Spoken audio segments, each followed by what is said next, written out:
Fala, meu garoto, tudo beleza? Tudo certo e por aí. Ah, tudo beleza também. Ó, só tem uma coisa pra falar pra você. Hum, O Alessandro, quando soube que era você, ele falou: não, com o Danilo eu não gravo. Ô louco, não acredito nisso.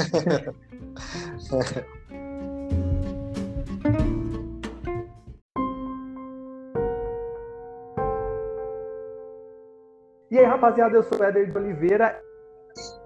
Estou aqui com. Com Danilo Pessoa, afinal de contas, o bom filho sempre retorna a casa, né? Então eu aqui de volta ao Pipocast. E aí, pessoal, tudo certo? É isso aí, voltando. Esse já é o nosso terceiro episódio, se não me engano. Fizemos os Mercenários 4, né? As expectativas, depois fizemos o Mortal Kombat e agora vamos falar um pouco, Ni, sobre o caso Evandro, sobre o documentário, né, do caso Evandro, aquele caso muito polêmico da década de 90. E já vamos à primeira questão, na verdade, nesse primeiro bloco, que fazendo um panorama sobre as séries como o caso Evandro, a Elise Matsunaga, que tem um subtítulo, mas eu não me recordo. É a mulher que cortejou o marido, alguma coisa nesse. Né? Alguma coisa assim. E o Bandidos na TV, que são produções de extrema qualidade. Você falou que não viu Bandidos na TV, né? Não, não vi não. Eu errei feio o nome da Elise Matsunaga, viu? Eu confundi com o filme da Suzanne Richthofen, o documentário da Elise da Netflix, né? Elise Matsunaga era uma vez um crime. Chutei, mas chutei longe pra caramba. E primeiro, bom, você viu o caso Evandro e também o da Elise Matsunaga. O que você achou dos dois? Fazer um panorama aí desses dois documentários. Primeiro de tudo, eu acho que vale avisar o pessoal aí que está ouvindo que haverá spoilers, né? Aqui, não Exato. necessariamente nesse primeiro bloco, acho que nesse dá pra gente dar um panorama mais geral, mas provavelmente no segundo a gente vai dar uma surra de spoiler. Então, se vocês quiserem assistir esse documentário do caso Evandro, ou mesmo da Elise Matsunaga, vale muito a pena, e a gente vai falar sobre isso agora e também daqui a pouquinho no segundo bloco, mas de forma mais profunda, né? Bom, Exato. o primeiro desses documentários, o primeiro que eu assisti foi da Elise Matsunaga. Tanto no caso da Elise, um pouco mais leve, quanto no caso Evandro, que principalmente, eu sabia poucas informações. Na verdade, eu sabia alguma informação do caso da Elise e nada do caso Evandro. Então, para quem, assim como eu, sabe pouquíssimas informações sobre os dois casos e gosta de true crime, né, de documentários true crime, vale muito a pena tanto um quanto o outro. O primeiro que eu assisti, então, foi o da Elise Matsunaga, né, que está disponível na Netflix, e eu lembrava pouca coisa, assim como eu disse. Me surpreendeu muito a forma como eles narram. E é muito interessante também o fato da Elise ter dado a primeira entrevista desde que o crime ocorreu, né? De um modo geral, é praticamente um storytelling do que aconteceu, né? Realmente um documentário, um documento sobre o que aconteceu no caso. E para quem não lembra, assim como eu não lembrava, tem algumas reviravoltas interessantes e alguns pontos de vista muito interessantes nessa série. Fora que todo mundo sabe que é a qualidade da Netflix, né? Então é indiscutível que vai ser uma produção boa. Bom, você quer falar? Comenta aí um pouquinho do caso da Elise também. Não, só o interessante é que são 4 episódios apenas, né? De uns 40 ou 50 minutos, mais ou menos. E uma coisa que eu achei muito interessante que ela falou é o seguinte, ela comentou, bom, se eu fosse uma pessoa negra, será que daria, um casal negro, será que daria a mesma repercussão que deu, né? Esse é meio que o trecho quase que final do documentário. Porém, uma coisa que eu achei meio forçou a barra, assim, é a questão de que às vezes eles pegam e filma a Elisa no meio de uma floresta com um véu na cabeça e não sei o quê. Então, assim, meio que me tirava um pouco dessa imersão, sabe? Mas de resto, 90%, assim, 85%, cara, eu gostei pra caramba do documentário. Então, uma coisa que tem em comum tanto o caso da Elise quanto o caso do Evandro é que os dois documentários eles conseguem levar a discussão, na verdade, num âmbito que, na verdade, nem é do crime em si, né? Tem camadas sociais, tem camadas antropológicas quase, assim, que tem discussões sobre a mídia, né? Tanto em um caso quanto o outro. Então, assim, os dois documentários, eles conseguem mesmo trazer essa profundidade que transcende o próprio crime, o crime em si. E a Elise, tanto essa fala quanto alguns outros momentos do documentário, realmente eles conseguem se aprofundar nessas outras discussões. O fato da Elise aparecer com o véu, essa coisa produzida, né? Na verdade, são cenas produzidas pelos produtores, enfim, por quem estava dirigindo, né? Eu realmente fico em dúvida sobre a intenção dos diretores ao fazer isso. Talvez a principal seja realmente dar essa estranheza, né? Eles estão claramente fazendo uma coisa artificial, né? Sim, verdade. E aí, qual que é o intuito disso, assim? Será que é incomodar? Será que é realmente passar uma imagem de uma Elise pura, de uma Elise que não... Humanizar ela, né? Humanizar, isso, uma Elise humanizada, ou realmente eles estão trabalhando com a contraposição, né? A mulher que escortejou o marido vestindo um véu. É uma imagem bem interessante para ser discutida mesmo, essa. E outra coisa interessante também foi a advogada, eu acredito que a advogada da família, porque para quem não sabe, isso na verdade é domínio público, vamos dizer assim, né? Ela era casada com o herdeiro da família Yoki, que é o dono daquela marca lá que tem aveia, né? E tem Exatamente. o documentário aborda os motivos, seja lá o que for, se dá para chamar de motivo, né? Aí fica a critério de cada um, mas mostra o que ela matou e esquartejou o marido. Então esse, na verdade, é a história do crime, né? O crime em si foi isso, e o documentário só aprofunda em algumas questões. Só pontuando alguma coisa também, eu acho interessante que tanto o caso Evandro quanto o da Elise Matsunaga, eles não tentam ser sensacionalistas no que diz respeito a mostrar cenas pesadas, ou seja, sei lá, mostrar o cara picotado, porque provavelmente nessas deep web da vida deve ter. Ou então mostrar, sei lá, o corpo do Evandro ou alguma coisa assim. O que o Bandidos da TV já faz, entendeu? Então, ou seja, já aparece lá o cara um cara lá, um bandido e tal, dentro de um carro lotado de bala e tal, sabe? Tomou uma saraivada de balas e aí aparece. Então, assim, é um contraponto muito interessante porque, às vezes, a fala da pessoa é muito mais impactante do que propriamente o visual, né? Você vê alguém morto. Não, vamos tentar mostrar, vamos tentar pegar uma entrevista e a pessoa que passou por aquilo, né, a pessoa que estava lá, comentar a respeito. E isso aprofunda e deixa a gente muito mais tenso, muito mais sufocado, né? Então, é aquela questão de trabalhar pelo sutil, né? O sutil, exato, muitas vezes traz mais impacto, é porque é difícil a gente criar empatia com um corpo que já não pode mais ser reconhecido como humano, né? Um corpo que já está morto. Mas quando você põe o ocorrido, o sofrimento, as coisas que aconteceram na boca de alguém, que dá pra gente ter empatia, que dá pra gente se identificar, essa fala, esse fato acaba tendo uma repercussão interna mais forte ainda. Foi uma opção estética, né? Uma opção visual muito bem acertada dos dois. Verdade. Mas eu ainda acho que o caso Evandro, ele acaba sendo melhor construído. Não que o da Elise seja ruim, muito pelo contrário. Mas eu acho que o caso Evandro, e talvez até por conta de ter mais reviravoltas, vamos dizer assim, né?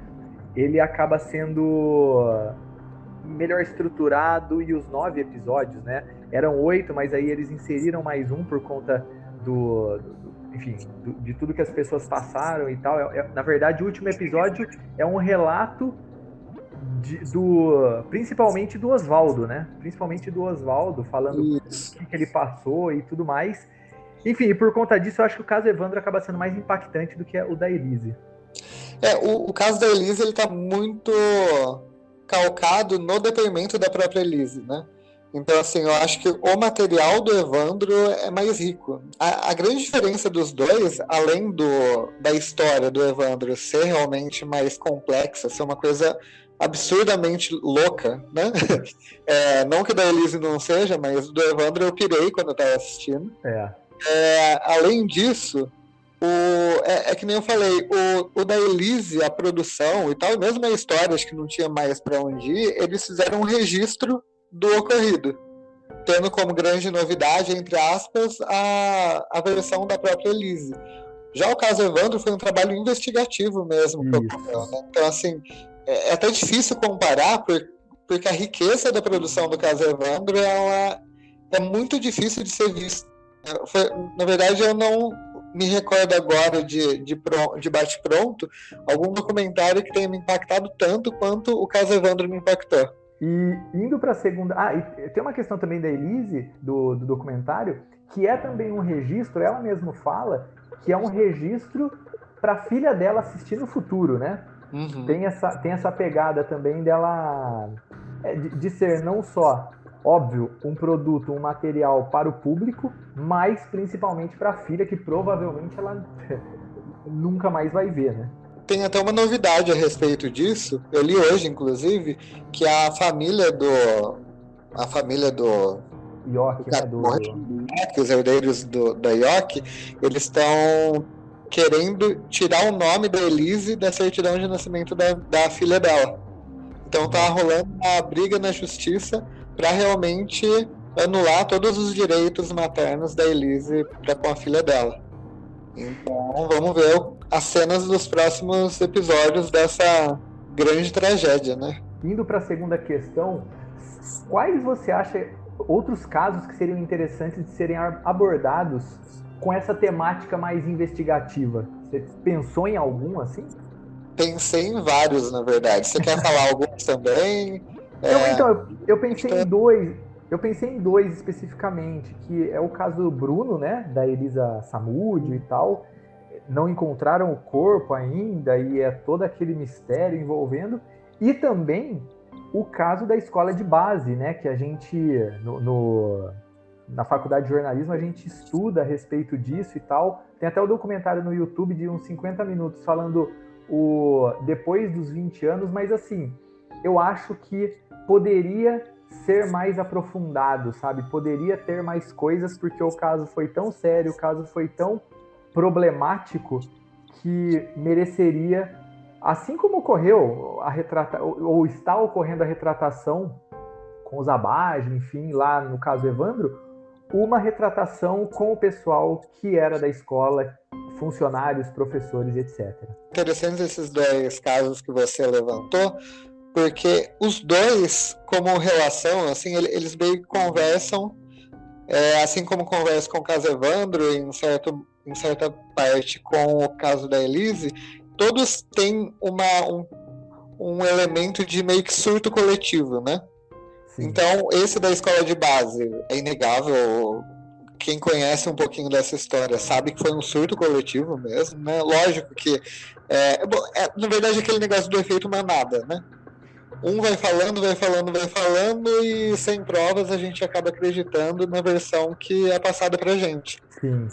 No caso do Bruno, por exemplo, o surto coletivo, na verdade, foi quando ele foi contratado por um time, acho que de Minas Gerais. Isso. E os torcedores, ele foi tratado como um ídolo. É interessante como muitos desses casos, incluindo alguns dos que eu vou falar, tem essa questão do surto coletivo envolvido, né? Essa questão do efeito manada é bem bizarro como que crimes acabam mexendo com os ânimos, né, do público, incluindo a gente, na verdade, né? Porque a gente vai se aprofundar mais no documentário do caso Evandro e, enfim, a forma como eles construíram é genial, justamente porque faz com que a gente também caia nesse efeito manada, né? Os casos que eu anotei aqui, tem dois que na verdade não sei como seria produzido, já que são crimes, são na verdade eventos, né, quase massacres que aconteceram há muito e muito tempo atrás, mas eu acho que falta uma produção mais documental que aborde o Lampião e os cangaceiros.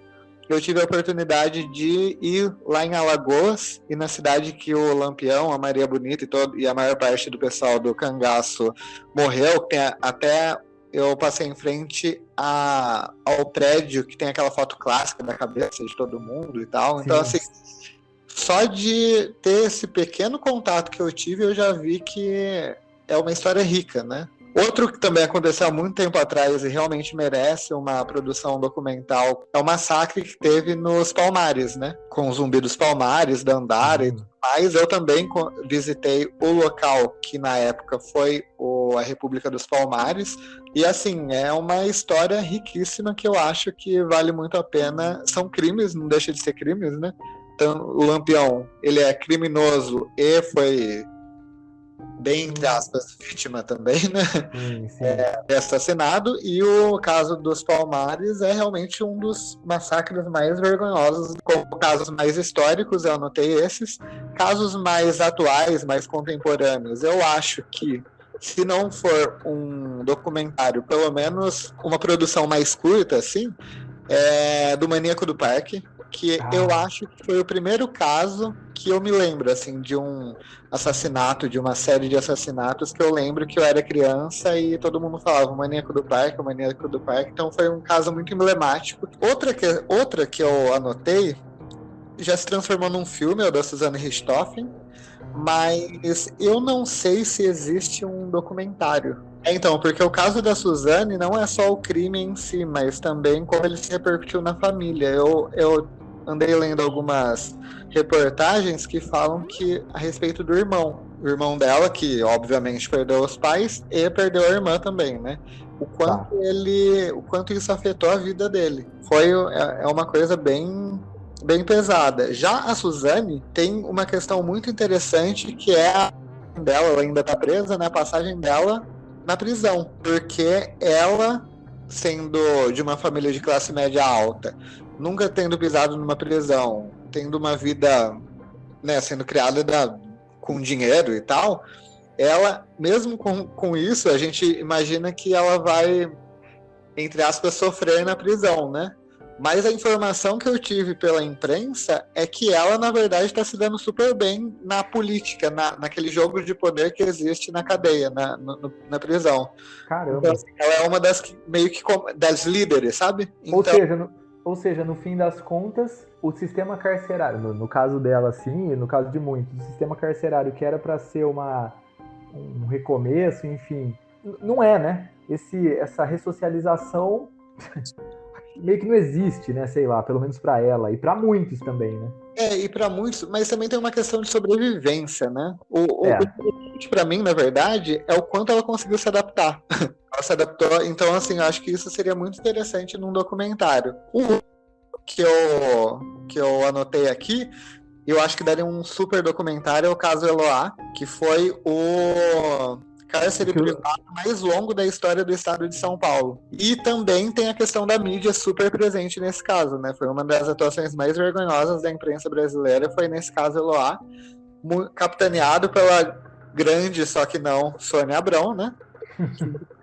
O sequestrador ao vivo enquanto as negociações estavam rolando. Então, assim, são esses casos que eu acho que poderiam virar um documentário. E uma menção, já está sendo produzido esse documentário, justamente pelos diretores do caso Evandro. Então, é o próximo trabalho deles, que é um caso que chama Os Emasculados de Altamira.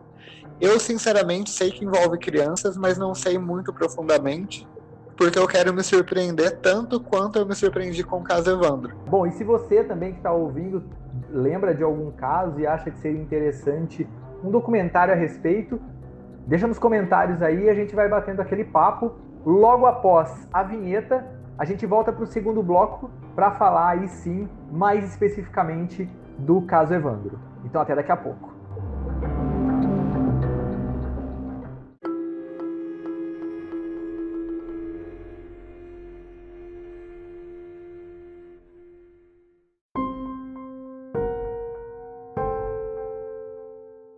Voltando aqui no segundo bloco, para comentarmos um pouco sobre esse documentário de 9 episódios, dirigido pelo Ali Muritiba e pela Michelle Chevrandi, e baseado no podcast feito pelo jornalista Ivan Mizanzuki. Oni, fala um pouquinho sobre a história a história absurda desse caso. Então, eu vou falar primeiro a sinopse, né? A sinopse é um menino desapareceu a princípio, e depois de um tempo, o corpo dele é encontrado, né? E aí acabam descobrindo, a polícia civil, na verdade, fica alguns meses investigando e não acha nada. Já a polícia militar, quando aparece, em 7 dias ou 8 dias, ela já consegue... Acha tudo, né? Ela consegue juntar todas as pistas e descobre que a família do prefeito está envolvida, um pai de santo está envolvido, e mais algumas outras pessoas, são 7 no total. Eles fizeram um ritual de magia negra, por isso que o menino foi morto. Mas, como todo mundo sabe, sinopse não entrega todo o jogo. E é aí que mora a genialidade.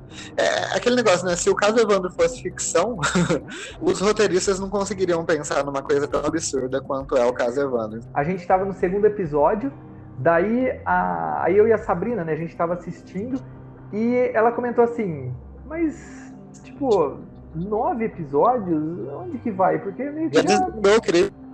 Entendeu? Já desvendou o crime. E agora? Aí eu falei, calma, vai ter mais... Com certeza tem mais coisas aí. Por quê?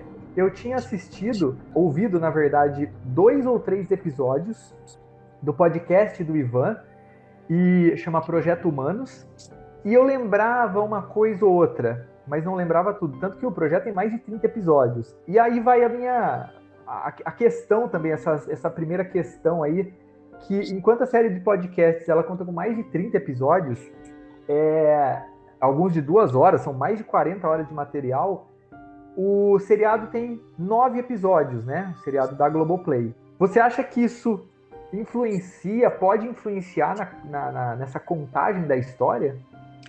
Eu acho que a grande diferença dos dois, eu acho não, obviamente a grande diferença dos dois, já que os dois abordam o mesmo caso, é o meio com o qual eles contam, né? Então, assim, um ser só por áudio e outro ser audiovisual, isso já torna as duas produções, os dois materiais totalmente diferentes. E como o documentário ele se apoia também na visão, né? Audiovisual, né? Ele também tem a parte visual como base para ele contar a história, então é mais rápido para que uma história seja contada do que apenas por áudio, né? Eu nunca ouvi o podcast do Ivan, mas eu imagino que ele tem que repetir várias vezes a mesma informação, porque senão o leitor se perde. São muitos personagens, né? São muitas pessoas envolvidas. Então eu acho que ele tem que ser extremamente mais redundante do que o documentário que é em audiovisual. Eu acho que essa é a grande diferença. É como acontece também no rádio, né? Que, por exemplo, no rádio o cara tem que falar, tipo, várias e várias vezes, vamos supor, as horas, né? Porque o rádio, na verdade, é a questão de audiência rotativa e tudo mais. E é o que você falou, na questão do podcast, é isso. Ele te dá essa possibilidade de você fazer um material com mais de 2 horas e tal. E ele tem menor investimento também, né? E também tem a questão de que é isso que você falou. Ele tem que pontuar toda hora o nome da pessoa e quem é essa pessoa, porque é isso, é um quebra-cabeças, o tanto de informação e o tanto de personagens que existem no meio dessa história, né? Tem a questão também, eu até anotei aqui, que o sensacionalismo televisivo ele continua, né? Então, existem os possíveis apedrejamentos em praças públicas, né? Que não são apedrejamentos de certa forma, mas são aqueles famosos cancelamentos na internet. A questão de religiões de matrizes africanas que ainda sofrem perseguição. Tem a questão da corrupção também, que está aí para quem quiser ver, apesar de muitos falarem que não existe mais. Então, quer dizer, é um ponto também que a gente pode destacar. A gente mudou, mas também não mudou tanto como sociedade, na verdade, né? Não mudou tanto, mas realmente eu vejo alguma evolução. Eu posso até citar um caso específico, que é o caso do Siqueira Júnior, né? Sim. Que ele foi... Se ele falasse o que ele falou desde 90, todo mundo ia achar graça, todo mundo ia rir. Hoje existe gente que achou graça ainda do que ele falou? Claro que existe. Mas ele perdeu muito patrocínio, né? Ele teve um movimento social, a sociedade se organizou para fazer com que ele, se não for pela justiça, porque parece que ele ganhou, pelo menos em primeira instância, por um lado é ruim, obviamente por um lado é ruim, porque a mídia é um poder muito importante na sociedade, em qualquer sociedade democrática, mas por outro lado, essas anomalias Siqueira Júnior acabam sendo questionados também e muitas vezes enfrentado como ele foi. Eu vejo uma evolução, uma certa evolução. Pensando aqui também, tem um caso, gosto muito de futebol e tudo mais, tem o caso do lateral do Corinthians, o Danilo Avelar, que ele estava jogando videogame, não sei se você você sabe e tal, mas ele estava lá jogando uma partida online e ele desferiu palavras racistas, né, contra um dos jogadores. E é isso que você falou. Será que há 10, 20 anos atrás, porque o Corinthians afastou ele e ele não joga mais pelo Corinthians, então será que há 10 ou 20 anos atrás isso de fato aconteceria, né? E como aconteceu também, a gente até citou no primeiro bloco, que a Elise fala a respeito de e se fôssemos um casal negro, será que isso daria repercussão?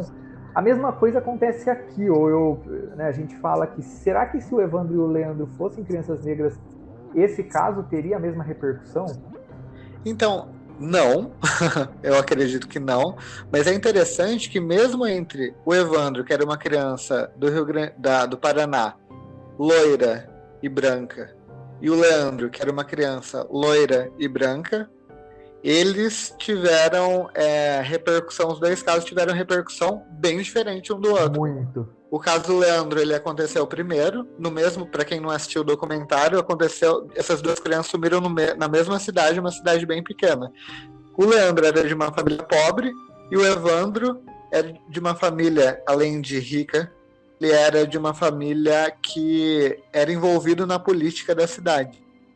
Qual você acha que repercutiu, sendo que o caso Leandro foi o primeiro a assumir? O caso Leandro, até mostra no documentário, nota de rodapé em um jornal. Se não me engano, foi uma repórter, né, que foi lá para investigar o caso do Evandro e tal, e aí o pai do Leandro chega e fala, né, pô, cadê meu filho? Vocês também não vão atrás dele e tal. É uma coisa muito desesperadora, além do que tem a questão de que a mãe do Leandro, ela acaba nem aparecendo no documentário, talvez por conta desse pedaço que arrancaram dela, né? O pai aparece e tudo mais, até no final mostra que ele faleceu e tal, mas assim, fica obviamente traumas que as pessoas não vão recuperar nunca mais, né? E aquela questão, né? Qual que é a diferença do Leandro e do Evandro? Se não for a poder aquisitivo da família, né? E falando, já que você comentou a respeito da família e tudo mais, o Diógenes, que era o tio do Evandro, ele tinha certa influência e aí ele até dá a entender assim que ele usa essa influência que ele conquista para tentar uma carreira política, ele escreve um livro e tudo mais. Eu sinceramente, o próprio Ivan comenta que acha que o Diógenes é um cara que só queria se aproveitar. Mas assim, e isso é uma suposição minha, assim, que eu não sei, viu? Eu não sei se era só isso, realmente. Então, assim, tem coisas muito, no mínimo, estranhas, né? No mínimo que precisavam de explicação. E mesmo aquele o empenho do Diógenes em destruir praticamente a família inimiga, né? É muito sociopatia, né? Há muitos elementos de sociopatia nele, o que faz com que, se esse fosse um caso ficcional, o Diógenes seria um personagem ficcional que eu adoraria escrever. Porque ele é muito complexo. Ele tinha todas as informações, e aí até tem um determinado apresentador de programa lá que convida ele e tal, e entrevista, e meio que exalta o cara, falando que ele é o rapaz que resolveu o caso aqui em, eu esqueci o nome, Guaratuba e não sei o que e tal. E se a gente for parar para analisar assim, é briga política. Mas dá a impressão que ia além, né? Tem muitos elementos de sociopatia, né? Eu não sou psicólogo, mas o pouco que a gente vê aí, eu consigo ver. É que nem eu falei, se ele fosse um personagem ficcional, se eu tivesse criado ele, na minha cabeça de escritor, de quem criou, eu pensaria, ele é um sociopata. Como é na vida real, a gente não pode cravar isso, porque a gente não tem capacidade técnica para, né? Mas que tem muitos elementos e que não são considerados, pelo menos por um cidadão médio como nós, como normais, né? Isso a gente não tem dúvida. Qual foi o episódio que mais te impactou e qual o motivo? Então, tiveram muitos episódios que me impactaram, mas eu acho que a cena que realmente me fez surtar foi no terceiro episódio, quando a ex-primeira-dama, a Baji, eu esqueci o nome, Celina, né? Ela aparece pela primeira vez, senta naquela poltrona e fala: então, como que eu vou começar? E aí acaba o episódio. Essa cena eu fiquei chocado. Óbvio que o quarto episódio, em relação a ser pesado, a emocionar, a incomodar, ele é o mais impactante, mas essa cena final do terceiro episódio foi onde o documentário saiu de um documentário ótimo para a melhor produção documental do ano aqui no Brasil. Acabou esse episódio, quando ela falou, eu lembro exatamente, olhei pra Sabrina e falamos, vamos ter que assistir o próximo episódio, né? Não dá para esperar. E aí é isso. Na verdade, eu acho que é o que você falou, esse final do terceiro episódio e o quarto episódio inteiro são incômodos, a gente pode dizer assim. São trechos que dificilmente eu tenho essa mesma sensação, ou eu não sei, na verdade, especificar para você um outro documentário que mexeu tanto comigo quanto esse, especificamente nesse final do terceiro episódio e o quarto episódio todo, sabe?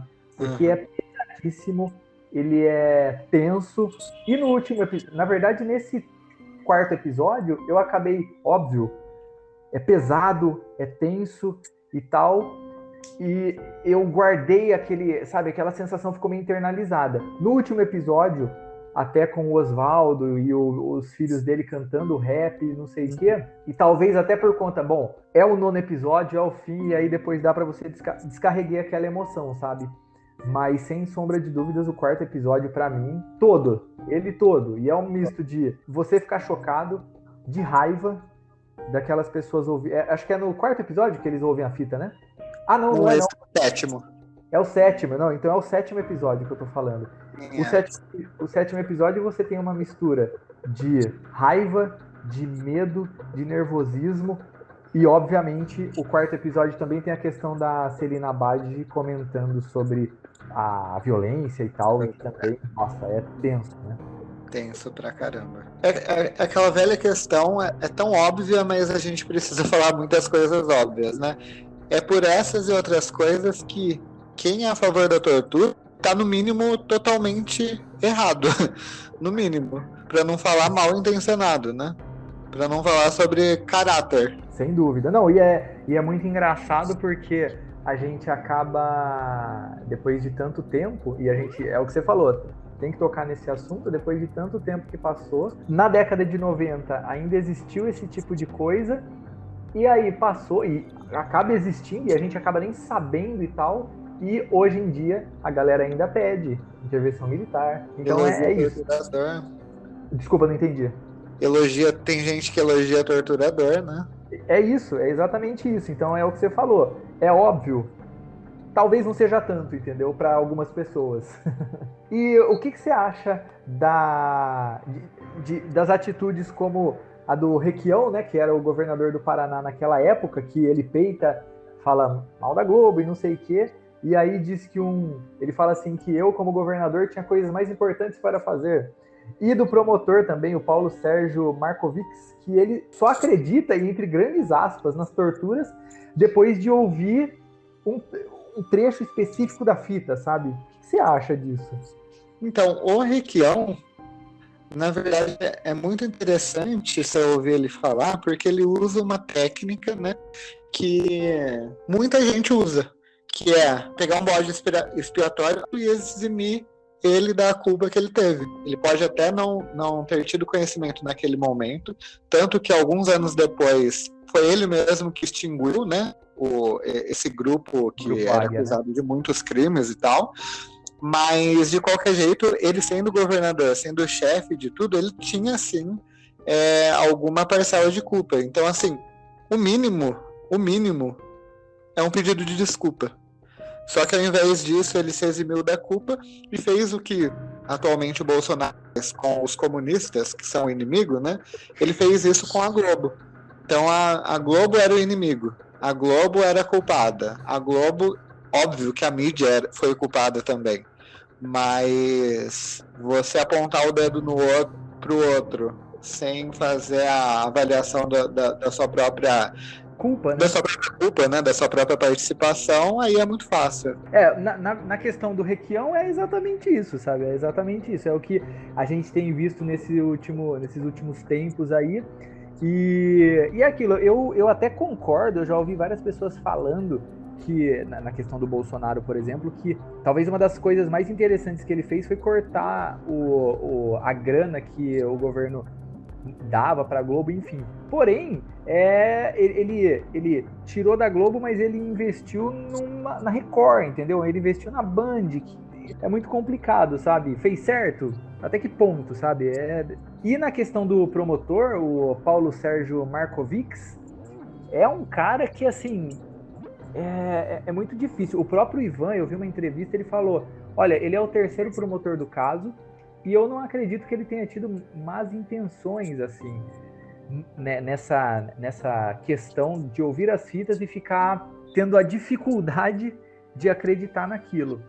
Mas é impossível você ouvir um negócio daquele, é impossível você ouvir a pessoa respirando fundo, respirando forte, não sei o quê, e aí ele fala, não, a pessoa estava muito pressionada, e aí ela respirou forte mesmo, ela estava ofegante. É muito difícil, né? É difícil, dá muita raiva. Uma das cenas mais libertadoras do documentário é protagonizada por ele, né? No episódio. Por outro lado, a gente tem que levar em conta também que ele era praticamente o advogado, né? Como promotor, ele age como advogado do Estado. Então, eu não sei até que ponto que era uma opinião dele, ele não acreditar nas torturas, ou até que ponto era função dele defender o Estado, entre aspas, né? Da acusação de tortura, até que tivesse prova por A mais B de que a tortura realmente ocorreu. Mas, de qualquer jeito, não apaga que foi uma participação extremamente bizarra, né? Foi uma participação que realmente a gente fica com raiva. Porque era óbvio, ele estava negando o óbvio, né? Que a própria Celina falou. O documentário já é uma forma de... quase que um pedido de libertar a família de toda essa, vamos dizer assim, entre aspas, essa maldição, assim. Mas o próprio estado do Paraná, eles ainda não deram, não chegaram e pediram desculpa publicamente para eles, né? E tem que pedir desculpa e dar indenização, né? Que não vai recuperar nada do que elas passaram, mas o mínimo é fazer com que as próximas gerações, pelo menos que não viveram isso, consigam ter uma vida decente. Mesmo as próximas gerações vão sentir de alguma forma o quanto as famílias dessas 7 pessoas ficaram desestruturadas. Eu até estava vendo algumas entrevistas do Ivan e aí eu decidi colocar essa pergunta, enfim, para a gente debater a questão ética das pessoas escutando as fitas e revivendo coisas pesadíssimas que elas sofreram no passado. A gente, como jornalista, e isso deve ter sido, e para o Ivan deve ter sido uma questão, e para os diretores também, claro, uma questão que deve ter tirado noites e noites de sono deles, né? Certamente tirou. Por outro lado, foi o trabalho deles, na verdade. Essas fitas estavam desaparecidas até então, né? Foi o trabalho deles que fez com que essas fitas, que é a prova por A mais B, que até o promotor precisava, né? Para inocentar os 7 acusados lá do crime. Se por um lado realmente faz reacender aquele sofrimento que estava de alguma forma escondido, né? Ou pelo menos estavam tentando esconder cada uma das pessoas que viveram isso. Por outro, foi essa fita mesmo que libertou todo mundo, né? Até porque o próprio Aldo Abage, que era o prefeito na época, o esposo da Celina, enfim, ele passou a vida inteira dele tentando provar a inocência da família, né? E é o que você falou, óbvio, eles estavam tentando de uma maneira ou de outra esconder ou esquecer, que não dá para esquecer, mas diminuir todo esse fardo, todo esse peso. E é isso, né? É esse ponto de equilíbrio. Da mesma forma que tem essa questão das pessoas se lembrarem algo pesado, é uma forma de libertação, talvez na cabeça deles, e fez com que pensasse que, bom, eu estou escutando, diversas pessoas estão escutando, então isso é a prova cabal de que eu não fiz nada, né? Isso, exato. E até por serem pessoas que foram julgadas legalmente, como culpadas, muitas delas, e também julgada pela sociedade inteira, né? Então foram 20 anos praticamente, foi em 92 que aconteceu o caso, né? Eles viveram 20 anos da vida deles com esse alvo nas costas, alvo de assassino, né? De assassino de criança. Na verdade, a questão de memórias ruins, eu acho que para eles foi o 1% de impacto, 99% de impacto deve ter sido mesmo essa questão de, olha, eu tava falando a verdade, viram? Só viu o país, viu o Brasil, viu o estado do Paraná. Eu estava falando a verdade, eu sou inocente. E falando nas fitas também, eu até pontuei aqui e tentei ficar imaginando a emoção, não dá para imaginar, lógico, mas a emoção do Ivan de pegar as fitas, porque o que aconteceu? Numa entrevista ele comentou assim que um informante, uma pessoa que ele conhece, enfim, entrou em contato com ele falando lá se não me engano foi lá de Guaratiba, uma outra cidade próxima, olha, tem umas fitas aqui, se você quiser e tal, e aí ele foi lá e pegou essas fitas e ele falou, tinha diversas fitas que não era nada, não era importante pro caso, mas quando ele, tipo, eu fico pensando, quando ele apertou o play e começou a ouvir, se ligou que aquela fita era as fitas que muita gente falava que não existia, é de arrepiar, né? Além do que, tem a questão de que no 7º ou 8º episódio, um dos garotos desaparecidos, que agora já é um adulto, manda mensagem no direct pra ele falando, até que eu não mudei muito, né? Meu, é inacreditável, né? Acho que daria pra dar uma surtada, né? Então, esse é um trabalho, na verdade, digno de prêmio, né? O documentário é tão bom que ele impactou na história que ele estava contando. E isso é uma questão que são poucas as produções que retratam algum caso real, né? Poucas as produções documentais chegam nesse nível de profundidade, nesse nível de impacto.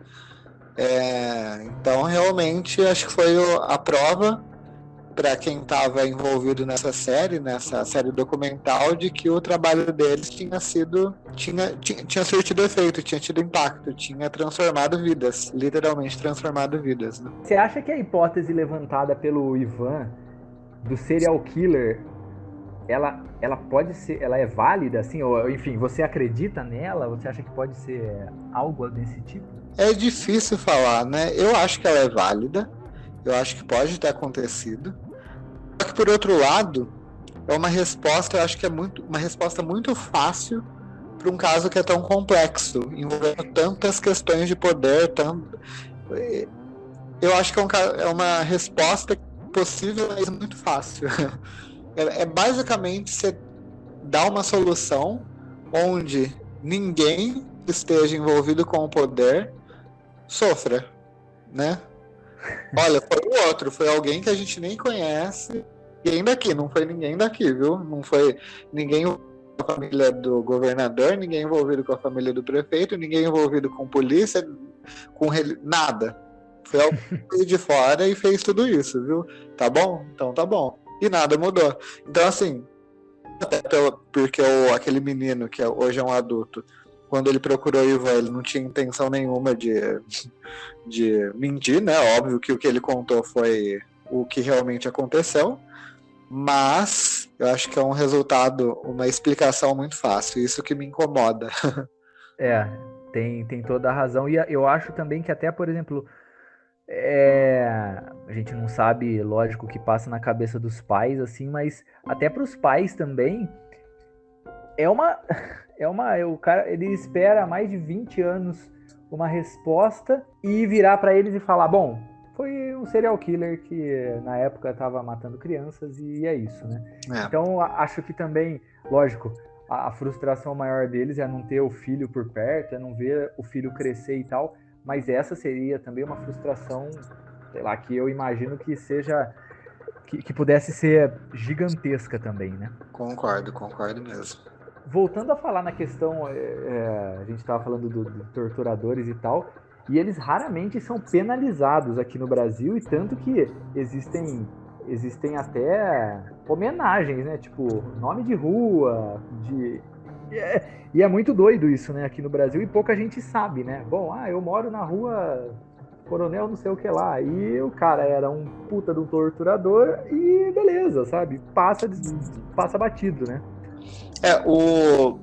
Hoje, nos últimos anos que isso começou a ser questionado, tá brotando aí uma faísca, né? Então sendo questionadas, né? Esses pontos estão sendo questionados, mas também, por outro lado, que é uma tradição histórica do Brasil, essa questão de não ter grandes mudanças no poder, não ter grandes revoluções, desde a independência do Brasil, que foi o que o rei de Portugal deixou de ser rei do Brasil também, e quem que entrou no lugar dele? O filho dele. Então, que independência foi essa? Que revolução foi essa? Não teve revolução. A gente, na verdade, tem uma tradição, o poder ele não muda de mão. Essa é a grande questão, né? Então, a ditadura, que foi a época onde a tortura era uma política de Estado, ela acabou, mas a gente tem, por exemplo, hoje um presidente que defende a ditadura. Então, assim, essa mudança de poder não acontece aqui no Brasil de fato, né? Eles saem do poder momentaneamente, mas eles estão aí sempre rondando o poder. Não é uma expulsão, é um até logo quase. Então, acho que é justamente por isso que a tortura, os torturadores não foram punidos aqui no Brasil. Por isso que quem torturava na época da ditadura continuou torturando na década de 90, porque eles não foram punidos. E é isso, e é o que você pontuou também há pouco tempo atrás, e que aí hoje, nos anos 2000, eles são ovacionados por determinadas pessoas, né? É um problema. É um problema.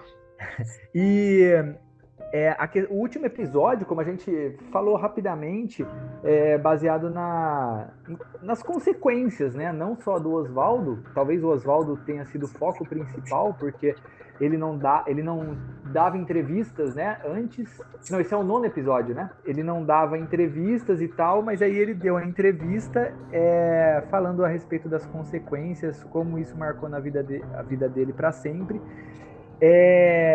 E eu pontuo que todo mundo lá, lógico, passaram, nossa, a gente nem imagina, mas assim, todos são fortíssimos, porque a gente se colocar no lugar deles, eu sinceramente não sei como seria a minha vida, assim, sabe? Lógico, é o que eu vou pontuar novamente. O sofrimento deles continua até hoje e tudo mais, mas você vê a dona Celina, você vê eu esqueci o nome da filha, mas você vê as duas fortes, lutando, peitando realmente, até hoje, em 2021, esse caso, né? Lutando de fato pela inocência delas, né? Isso, pela inocência e também pelo sobrenome, né? Pela história, praticamente pela genealogia delas, né? Elas têm que provar a inocência para que os filhos delas, os netos delas, não carreguem esse fardo de ter tido uma parente, ainda que mais distante com o passar do tempo, que foi acusada e que não conseguiu provar sua inocência, né? Então, eu acho que é uma questão quase ancestral, assim. Tanto o próprio Marceneiro fala, né, que o filho dele voltou a usar nas redes sociais o sobrenome Marceneiro, e as Abages, as duas filhas, tanto a que participou de fato, a que sofreu de fato com tudo o que aconteceu, quanto a outra, que também aparece um pouquinho no documento, elas estão usando ativamente a rede social, depois de tanto tempo sofrendo, né? Sem dúvida. É Beatriz, né, o nome de uma delas, né, uma das filhas. Isso, Beatriz.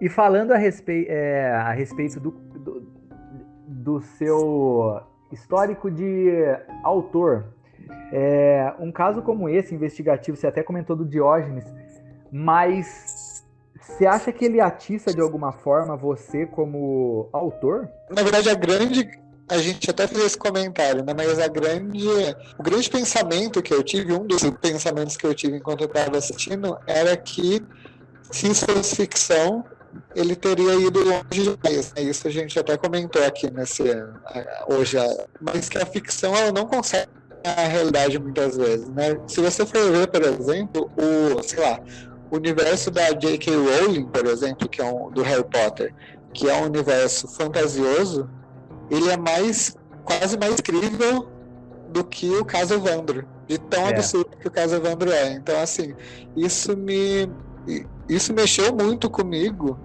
em relação também à criação literária.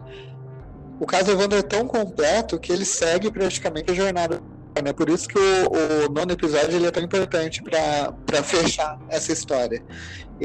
A jornada do herói, rapidamente, de forma muito resumida, é um passo a passo de como as principais histórias que são contadas através da história da humanidade, a história ficcional ou não, elas são construídas. Então, o personagem, ele está vivendo a sua vida normal, depois tem o chamado aventura, que é quando essa normalidade é quebrada, ele passa por provações, até que no final ele consegue se redimir ou ascender ou conquistar o que ele tanto queria.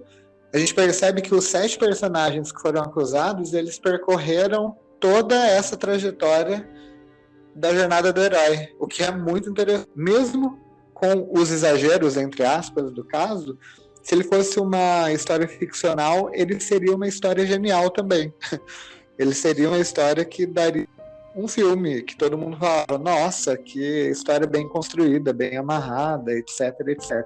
Eu gosto muito de escrever sobre histórias que estejam mais pautadas na realidade, né? Fazendo meu merchan aqui, o caso Ela Não É Beatriz é ótimo, né? O livro Ela Não É Beatriz, que é um dos que eu escrevi, ele poderia acontecer, por exemplo, né? Ele se passa na minha cidade, na nossa cidade de Campinas, ele tem vários elementos da realidade, só que ele não é nem 10% do absurdo que é o caso Evandro. Então, assim, eu como autor, eu fico pensando, gente, quem é escritor, ele tem uma responsabilidade e um desafio de ser, de alguma forma, mais impactante ou tão impactante quanto a realidade. Isso, já chegando no final aqui, o interessante também, assim, além das...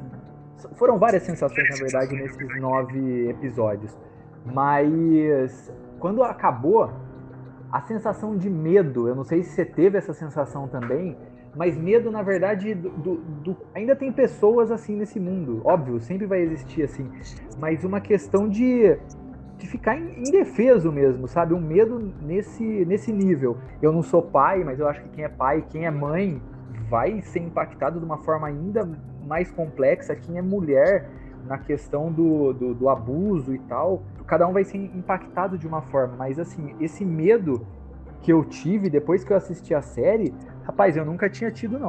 Não sei nem se eu posso falar que a mensagem mais forte, porque são muitas mensagens fortes, mas acho que a sacada muito grande que eles tiveram foi a construção do documentário. Então a gente não é diferente daquele público. A gente não é diferente daquela manada, né? Legal, legal. E para finalizar, qual a nota que você dá para o documentário Caso Evandro? Eu acho que desse ano foi a produção que mais, tanto ficcional ou não, tanto ficcional quanto documental, acho que foi a que mais. Não, sem dúvida, nota 10 também, por todos esses motivos aí que a gente já comentou, e também certamente foi a que mais mexeu comigo. Ni, deixa suas redes sociais, enfim, faz aí seu merchan nesse finalzinho de Pipocast. Pode deixar então. O Instagram, para quem quiser me seguir lá, é @dan_pessoa. Livros publicados lá na Amazon, para quem usa o Kindle. O primeiro deles chama A Rainha de Gesso, chama Ela Não É Beatriz. Baixa lá, ajuda aí a gente e espero que vocês gostem. Então, beleza, rapaziada. Ni, muito obrigado. Espero que possamos bater esse papo, bater vários outros papos novamente e gravar mais Pipocasts. Um grande abraço a todos e até o próximo episódio. Valeu!